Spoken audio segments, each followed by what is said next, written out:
জায়গায় ইসলাম মুসলমানের ঈমান ধ্বংস করবার জন্য ষড়যন্ত্র করা হয়েছে। আমরা ষড়যন্ত্রের উৎপাদন করতে পারবো না। আজকে স্কুলের বড় প্রশ্ন, বাংলাদেশে যদি সংখ্যালঘু নির্যাতিত হয়। আমি অনেকগুলো ভারতীয় মিডিয়ায় সাক্ষাৎকার দিয়েছি, ওদের প্রশ্ন একটাই যে বাংলাদেশে সংখ্যালঘু নির্যাতিত হচ্ছে, নির্যাতিত হচ্ছে।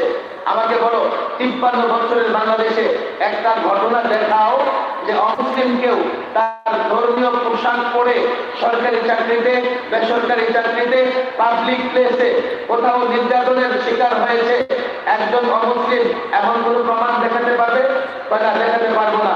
আর তোমাদের দেশে দেখো, আমার মুসলিম শিক্ষার্থী হিজাব পরে কলেজে যাবে, তার অনুমতি নাই। সর্বশেষ কি হলো? আদালতের দ্বারে বন্দুক রেখে আদালত থেকে নিষেধাজ্ঞা জারি করে দেওয়া হলো, হিজাব পরে কলেজে যেতে পারবে না।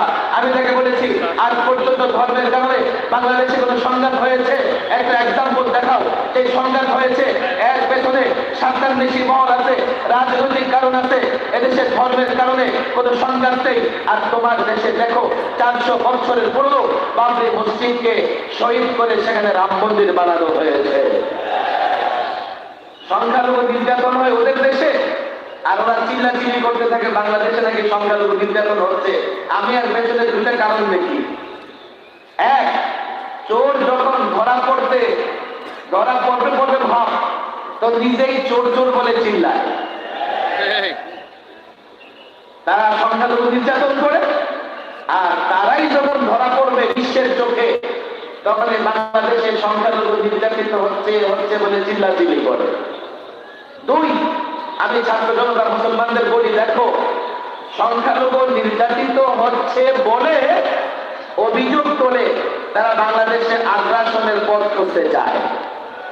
সাধারণ মুসলমানদের তারা বলে, না না না না, দিল্লি কেন বাংলাদেশে আগ্রাসন চালাবে? কেন চালাবে না? ইতিহাস দেখো, হায়দ্রাবাদ একটা মুসলিম রাষ্ট্র, এক রাতে আগ্রাসন চালিয়ে তারা হায়দ্রাবাদ দখল করে নিয়েছে। কাশ্মীর একটা স্বাধীন রাষ্ট্র, 70 বছর যাবৎ কাশ্মীরিদের উপরে তারা অত্যাচার করতেছে। সর্বশেষ স্বায়ত্ত শাসন বাতিল করে সেনা শাসন জারি করেছে। এখন কাশ্মীরে একটা ইসলামিক কিন্ডার গার্ডেন পর্যন্ত নাই। কে বলেছে বাংলাদেশে আগ্রাসন চালাবে না?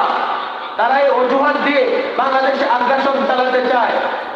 আমার যারা শিক্ষিত ভাইয়েরা আছেন, আমার যারা প্রচলিত রাজনীতি করেন, তোমরা নেতা নেত্রীরা আছেন, তারা বলবে, যদি আগ্রাসন করেই ফেলে আমরা কি করব? সেটাকে এনজয় করবো, নতজান হয়ে যাব। তো কেন? তাদের বিশাল রাষ্ট্র, বাহিনীও বড়, আবার তাদের হাতে এটম বোমা আছে, আমরা লড়াই করবো কি আপনি? আমি এই জন্য যুবকদের বলি, তোমরা যাদের দল করো, তোমরা যেই সংগঠন করো, প্রচলিত রাজনৈতিক নেতা নেত্রী দ্বারা বাংলাদেশও হেফাজত হবে না, ইসলামও হেফাজত হবে না। বস্তুবাদীরা বাংলাদেশের পক্ষে লড়াই করতে পারবে না। বস্তুবাদীরা বাংলাদেশের পক্ষে লড়াই করতে পারবে না। বাংলাদেশের পক্ষে লড়াই করবে যারা ঈমানবাদী, যারা মনে করে আল্লাহর হুকুমে সব হয়, যারা মনে করে বাংলাদেশ পেয়েছে ইসলামের জন্য, যারা মনে করে বাংলাদেশ আমি ইসলামের জন্য পেয়েছে।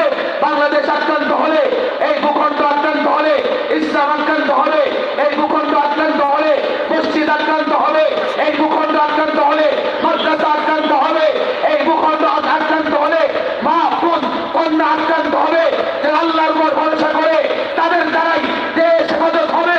আমি তো পরিষ্কার বলি, বস্তুবাদীরা দেশের পক্ষে লড়াই করো আর না করো, দেশ হেফাজতে যুদ্ধ করো আর না করো, আলেম ওলামা, মাদারেসে কওমিয়ার শিক্ষার্থী যারা মাদারেসে কওমিয়াকে মহব্বত করে, আল্লাহর কসম, বাংলাদেশ আক্রান্ত হলে সবার আগে তারা লড়াই করবে।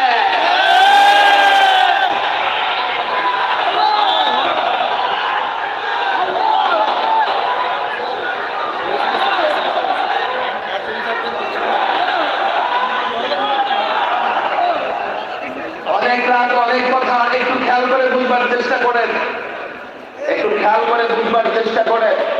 আমরা একটা বড় ঝুঁকির মধ্যে আছি। আমরা এই অর্থে ঝুঁকির মধ্যে আছি, আমাদের প্রতিবেশী রাষ্ট্রের ওই পৌত্তলিক শক্তিদের নিয়ত ধারণা, নিয়ত বললেন কেন কেন? 16 ডিসেম্বরের কথা আপনাদের